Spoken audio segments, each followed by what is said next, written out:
Which one of you wants to die first? Right, welcome back to Sunset Overdrive. So, for the original people that joined me on my first channel, you guys will know that my first impressions for this game were pretty damn good. Now, what I'm going to do in this video is pretty much play the game as I would normally. Now, I've not played this for a couple of days, so I need to get used to how it works again, but I really wanted to say why I haven't played it for a couple of days, because it's an Insomniac game, and as I said at the beginning, I had a lot of damn fun playing this game. If I can actually kill these things, I'll have a bit more fun. So, yeah, as I was saying, I had a lot of fun with this game when it came out. Like, I was playing it, it was a lot of fun. I mean, I pre-ordered it on the US store, so I got it, like, early at the release date, rather than waiting until the Friday and getting it from the UK release date, because I love Insomniac. Insomniac's like produce fantastic games. They make, yeah, probably the best comedy in games as well. Like, there's really ridiculously laugh out loud moments in the game, but there was something missing about this game, I have to say. And I only realized that after the kind of launch hype died down.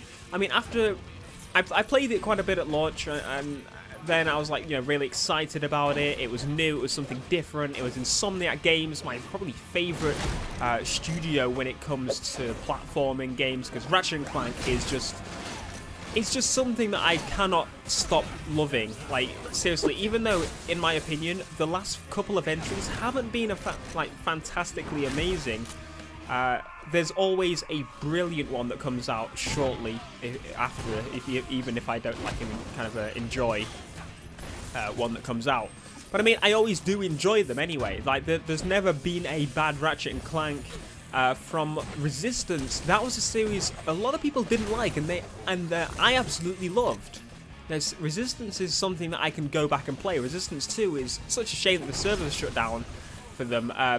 But Resistance 2, the co-op was probably some of the best co-op I've ever played, because it was separate from the main story, but it allowed you to kind of have this character that you build up and up and up and up, and it was resistance based, like this apocalypse, and you were building up your armor and your guns and everything. It was just so much fun to play.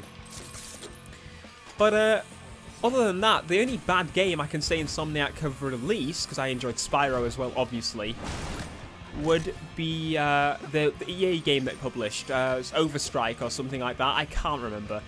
What happened with that, if you didn't look at that, is they planned to release a game, and EA basically, as far as I'm aware, made them change the idea of it and made it more linear and, you know, based on shooty bang bang, like the games that sell and the games that are very boring.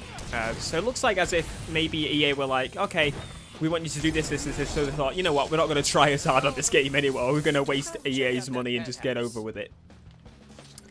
But yeah, other than that, that Overstrike, or whatever it was renamed to, I can't remember.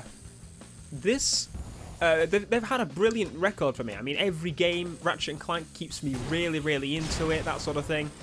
But Sunset Overdrive, I just haven't played it, and I don't know why. Now, where's that sword? Let's have a look. So I'm kind of quite a bit further into the game, so don't worry, it's not going to really spoil anything major, I wouldn't expect. Our campaign was total. Regulators torn through like paper, and now the city pays the price. I must pay for my crimes with business seppuku, so I am retiring upstate, taking nothing with me but my priceless antique Japanese or possibly Chinese sword. Oh, what the hell? Those dumb super titanium excellence in marketing awards. Son of a bitch! Hello? Hey, Wendy, you're a blacksmith, right? How do you make a sword? Well, first off, you need some good source metals. Steel is good, or I guess you could make steel from iron. But that's a bitch and a half. Source metals, huh? Let's see what we got around here. Excellence in marketing. Yeah, more like excellence in ego stroking. But they're nice and heavy. These'll do. So you can basically get the idea from just that there. You need a forge, an oven that gets really hot. Heat, huh? What about atomic power? Atomic power? Yeah. Do you want to make a sword that will kill other people or yourself? Hell yeah! A nuclear sword. So yeah, anyway, as I was saying, Can't forget. the comedy from Insomniac is like literally there. You can fast travel, but I'm not going to do that because traversing is probably the most fun about this game, honestly. Like, other than that, it's kind of having the same combat. I hate having to use that argument. Like, the same combat, it feels like I'm doing the same thing over and over and over again, which normally in itself isn't an issue, because I mean, I used to play Call of Duty for about 3 different iterations of the game, and then I buy racing games, which are the king of, you know, doing the same thing over and over again. You know, I can't really go with that argument. That's why I hate using it, but at the same time, that's the only thing I can really say about the game. It becomes very samey, no matter what the scenario is, no matter what you're doing in the game, that sort of thing. It's a complicated game. I mean, it's still got the Insomniac feel, but it feels as if it's lacking something that Insomniac games usually have, and it seems more complicated than it needs to be. For example, I don't think I'm far into the game. I think I'm like quite far further than most. And I have no idea what half of this stuff does. Just look at it. It's overcomplicated. Look at the statistics, and you've got your collectibles that I just haven't even bothered with. You know, it's like there's a lot to it, and there's a lot I don't even know. And there's point in the time in the game, I'm right near the end, I would suppose, from what my friend told me. Why have I not understood any of this? So basically, you've got different guns. It's like, okay, so on those guns, you can apply, you can swap the weapons, obviously, and then you can apply, let's go for this gun, for example, an amp. So an amp will basically improve that power, so for that, it just increases a chance to create an area of effect, blast the enemies, enrages enemies, making them fight for you. So there you go, that's one thing. That's understandable, right? And then you've not only got that, but you've got your overdrives, which I don't know how to activate properly yet. I'm guessing it's through, like, getting your combo up. But then you've got all of these to add, and I have no idea how this all works, like what ones I can apply and which ones I can't, and which ones I've got to buy. And, you know, it's really, really, really confusing. And I just don't want to sit down and have to learn that, and that's probably one of the main reasons I kind of just don't bother with the game. I've never really had a point in time since, like, at launch I was like, okay, I want to play this game, and see how it is. And yeah, I put the game down after a while and be like, okay, I'm going to go back on it again. But now, after that point in time, I've not once really thought, oh, I want to go back on Sunset Overdrive, I want to play more Sunset Overdrive. I never thought that. And the sad thing is, I've thought that about Ratchet & Clank. And I've played every single Ratchet & Clank game multiple times. But I still want to play Ratchet & Clank more so than I do this. I'm literally wanting to go out and buy the HD collection for Ratchet & Clank again, just so I can play the games again for I don't know how many times. Because as a kid, I must have played those through each, like, at least, I don't know, 5-10 times. Depending on each game. Even my favourite recent one, which is A Crack in Time, I must have played that how many times? 3 or 4, and I still want to go back to that rather than keep playing this. It's really, really odd.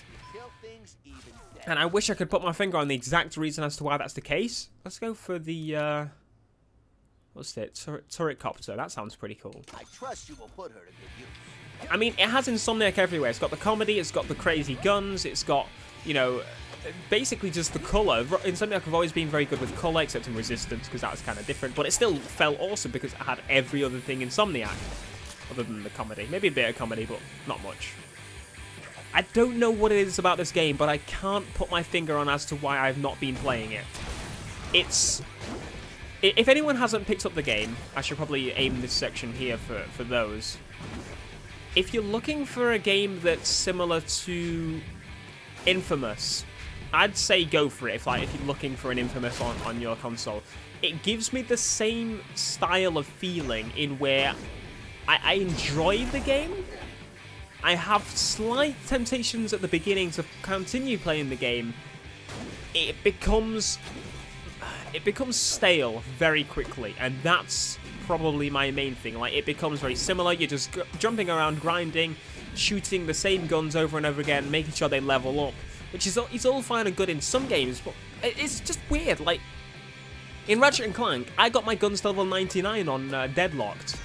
On this, I don't care what level they are. I honestly don't care. It feels as if everything I do, like upgrading my weapons, you know, collecting these collectibles, I'm gaining nothing from doing that. And if I do level up my guns, I'm just, you know, not getting anything from it. Like, this is level 4. I don't know what the heck it does different from the level 1. And then I've got all the complicated other upgrades, and it's just like, you know, I don't get it. I mean, the story's pretty good.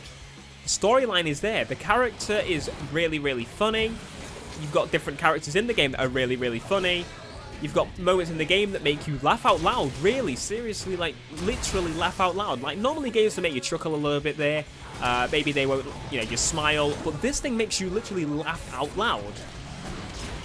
But there's just something really, really missing. And I think the gameplay is the culprit, along with being overcomplicated.